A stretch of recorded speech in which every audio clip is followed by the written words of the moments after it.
नमस्कार साथियों, हमारे चैनल में आपका बहुत स्वागत है। हम आज आपके लिए एक बहुत प्रसिद्ध मंदिर के इतिहास की जानकारी लेकर आए हैं। उम्मीद है आपको बहुत पसंद आएगी।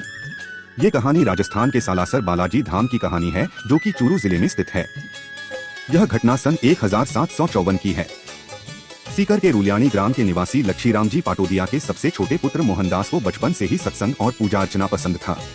उनके जन्म के समय ही ज्योतिषियों ने भविष्यवाणी की थी कि आगे चलकर यह बालक तेजस्वी संत बनेगा और दुनिया में बहुत नाम कमाएगा। मोहनदास की बहन कान्ही की शादी सालासर ग्राम में हुई थी और एक पुत्र उदय के जन्म के कुछ समय बाद ही उसके पति की मृत्यु हो गई।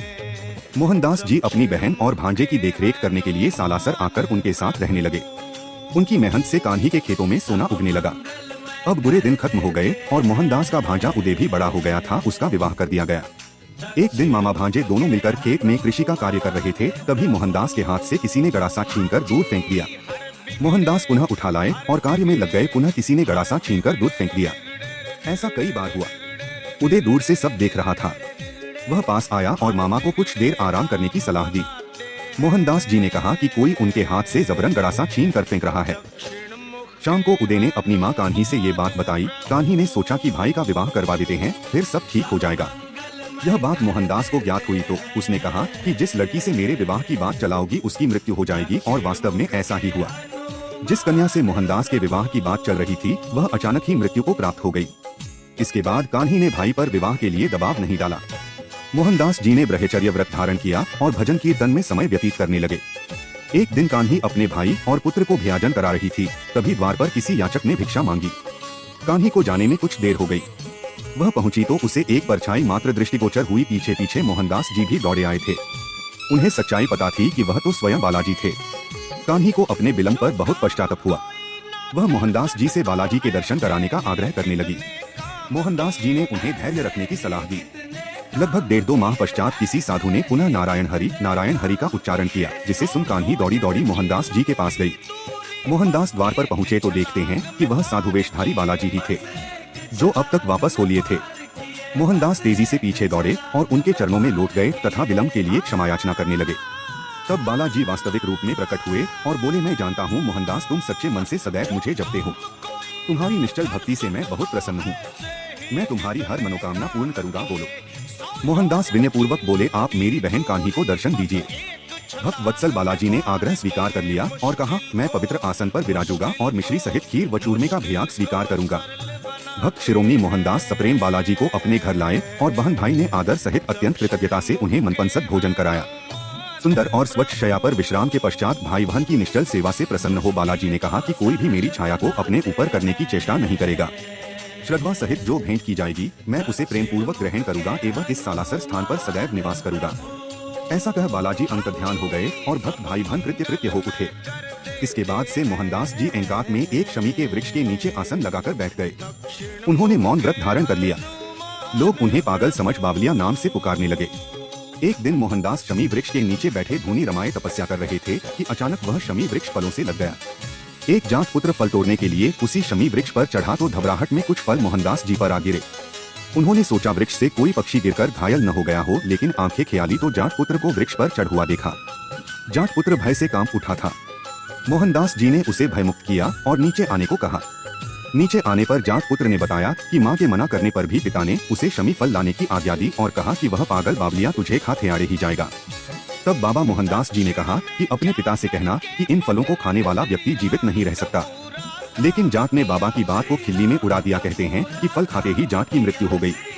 तब से लोगों के मन में बाबा मोहनदास के प्रति भक्ति भाव का बीज अंकुरित हुआ, जो आगे चलकर अनेक चमत्कारिक घटनाओं के बाद वृक्ष बनता चला गया। एक बार भांजे उदय ने देखा कि बाबा के शरीर पर पंजों के बड़े बड़े निशान हैं। उसने पूछा तो बाबा टाल गए। बाद में ज्ञात हुआ कि बाबा मोहनदास और बालाजी प्रायः मल्ल युद्ध व अन्य तरह की क्रीड़ाएं करते थे और बालाजी का साया सदैव बाबा मोहनदास जी के साथ रहता था। इस तरह की घटनाओं से बाबा मोहनदास की कीर्ति दूर पास के ग्रामों में फैलती चली गई। लोग उनके दर्शन को आने लगे। तत्कालीन सालासर बीकानेर राज्य के अधीन था। उन दिनों ग्रामों का शासन ठाकुरों के हाथ में था। सालासर व उसके निकटवर्ती अनेक ग्रामों की देखरेख का जिम्मा शोभासर के ठाकुर धीरज सिंह के पास था। एक दिन उन्हें खबर मिली कि डाकुओं का एक विशाल जत्था लूटपाट के लिए उस ओर बढ़ा चला आ रहा है। उनके पास इतना भी वक्त नहीं था कि बीकानेर से सैन्य सहायता मंगवा सकते। अतंतः सालासर के ठाकुर सालम सिंह की सलाह पर दोनों बाबा मोहनदास की शरण में पहुंचे और मदद की गुहार लगाई। बाबा ने उन्हें आश्वस्त किया और कहा कि बालाजी का नाम लेकर डाकुओं की पताका को उड़ा देना, क्योंकि विजय पताका ही किसी भी सेना की शक्ति होती है। ठाकुरों ने वैसा ही किया। बालाजी का नाम लिया और डाकुओं की पताका को तलवार से उड़ा दिया। डाकू सरदार उनके चरणों में आ गिरा। इस तरह मोहनदास जी के प्रति दोनों की श्रद्धा बलवती होती चली गई। बाबा मोहनदास ने उसी पल वहां बालाजी की एक भव्य मंदिर बनवाने का संकल्प किया। सालम सिंह ने भी मंदिर निर्माण में पूर्ण सहयोग देने का निश्चय किया और आसोटा निवासी अपने ससुर चंपावत को बालाजी की मूर्ति भेजने का संदेश प्रेषित करवाया। इधर आसोटा ग्राम में एक किसान ब्रह्मुहूर्त में अपना खेत जोत रहा था। एकाएक हल का निचला हिस्सा किसी वस्तु से टकराया। उसे अनुभव हुआ तो उसने खोदकर देखा तो वहाँ एक मूर्ति निकली। उसने मूर्ति को निकालकर एक ओर रख दिया और प्रमादवश उसकी ओर कोई ध्यान नहीं दिया। वह पुनः अपने काम में जुट गया। एकाएक उसके पेट में तीव्र दर्द उठा। अयार वहाँ छटपटाने लगा। उसकी पत्नी दौड़ी दौड़ी आई। किसान ने दर्द से कराहते हुए प्रस्तर प्रतिमा निकालने अयार पेट में तीव्र दर्द होने की बात बताई। कृषक पत्नी बुद्धिवंती थी। वह प्रतिमा के निकट पहुंची और आदर पूर्वक अपने आंचल से उसकी मिट्टी साफ की तो वहां राम लक्ष्मण को कंधे पर लिए वीर हनुमान की दिव्य झांकी के दर्शन हुए। काले पत्थर की उस प्रतिमा को उसने एक पेड़ के निकट स्थापित किया और यथाशक्ति प्रसाद चढ़ाकर अपराध क्षमा की प्रार्थना की। तभी मानो चमत्कार हुआ। वह किसान स्वस्थ हो उठ खड़ा हुआ। इस चमत्कार की खबर आग की तरह सारे गांव में फैल गई। आसोटा के ठाकुर चंपावत भी दर्शन को आए और उस मूर्ति को अपनी हवेली में ले गए। उसी रात ठाकुर को बालाजी ने स्वप्न में दर्शन दिए और मूर्ति को सालासर पहुंचाने की आज्ञा दी। पारतः ठाकुर चंपावत ने अपने कर्मचारियों की सुरक्षा में भजन मंडली के साथ सजीजी बैलगाड़ी में मूर्ति को सालासर की ओर विदा कर दिया। उसी रात भक्त शिरोमणि मोहनदास जी को भी बालाजी ने दर्शन दिए और कहा कि मैं अपना वचन निभाने के लिए काले पत्थर की मूर्ति के रूप में आ रहा हूँ। पारक ठाकुर सालम सिंह वह अनेक ग्रामवासियों ने बाबा मोहनदास जी के साथ मूर्ति का स्वागत किया और सन 1754 में शुक्ल नवमी को शनिवार के दिन पूर्ण विधि विधान से हनुमान जी की मूर्ति की स्थापना की गई। श्रावण द्वादशी मंगलवार को भक्त शिरोमणि मोहनदास जी भगवत भजन में इतने लीन हो गए कि उन्होंने घी और सिंदूर से मूर्ति को श्रृंगारित कर दिया और उन्हें कुछ ज्ञात भी नहीं हुआ। उस समय बालाजी का पूर्व दर्शित रूप, जिसमें वह श्रीराम और लक्ष्मण को कंधे पर धारण किए थे, अदृश्य हो गया। उसके स्थान पर दाढ़ी मूछ, मस्तक पर तिलक, विकट भौहें, सुंदर आंखें, पर्वत पर गदा धारण किए अद्भुत रूप के दर्शन होने लगे। इसके बाद शनैः शनैः मंदिर का विकास कार्य प्रगति के पथ पर बढ़ता चला गया। वर्तमान में मंदिर के द्वार व दीवारें चांदी विनिर्मित मूर्तियों और चित्रों से सुसज्जित हैं। गर्भगृह के मुख्य द्वार पर श्रीराम दरबार की मूर्ति के नीचे 5 मूर्तियां हैं। मध्य में भक्त मोहनदास बैठे हैं। दाएं श्रीराम व हनुमान तथा बाएं बहन कान्ही और पंच सुखराम जी बहनोई आशीर्वाद देते दिखाए गए हैं। सालासर में वर्ष भर श्रद्धालुओं का तांता लगा रहता है। मंगल, शनि और प्रत्येक पूर्णिमा को दर्शनार्थी विशेष रूप से आते हैं। यहाँ प्रति वर्ष 3 बड़े मेले लगते हैं। प्रथम चैत्र शुक्ल चतुर्दशी पूर्णिमा को श्री हनुमान जयंती के अवसर पर, द्वितीय आश्विन शुक्ल चतुर्दशी पूर्णिमा को और अंतिम भाद्रपद शुक्ल चतुर्दशी पूर्णिमा को इन मेलों में लाखों श्रद्धालु आते हैं। इस अवसर पर छोटा सा सालासर ग्राम महाकुंभ से कम नहीं है। सालासर हनुमान धाम राजस्थान के चुरू जिले में स्थित है।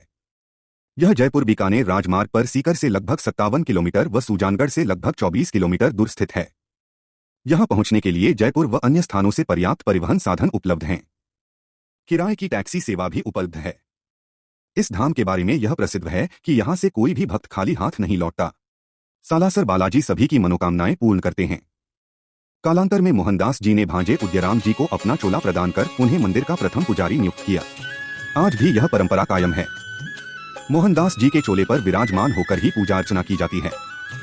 संवत 1850 की वैशाख शुक्ल त्रयोदशी को ब्रह्म मुहूर्त में बाबा मोहनदास जी समाधिस्थ हो गए और स्वर्गारोही हो गए। उस समय कहते हैं कि जल की फुहार के साथ पुष्प वर्षा होने लगी थी।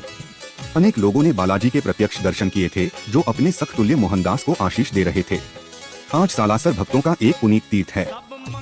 यहाँ आने वाले भक्तों को जब तब बालाजी के चमत्कार देखने को मिलते हैं। आदिकाल में सालासर बालाजी निश्चित ही एक उद्वारक के रूप में दर्शनार्थियों का कष्ट निवारण कर अपने सखा मोहनदास जी को दिए वचन का निर्वाह कर रहे हैं। तो दोस्तों, ये थी कहानी श्री सालासर धाम की।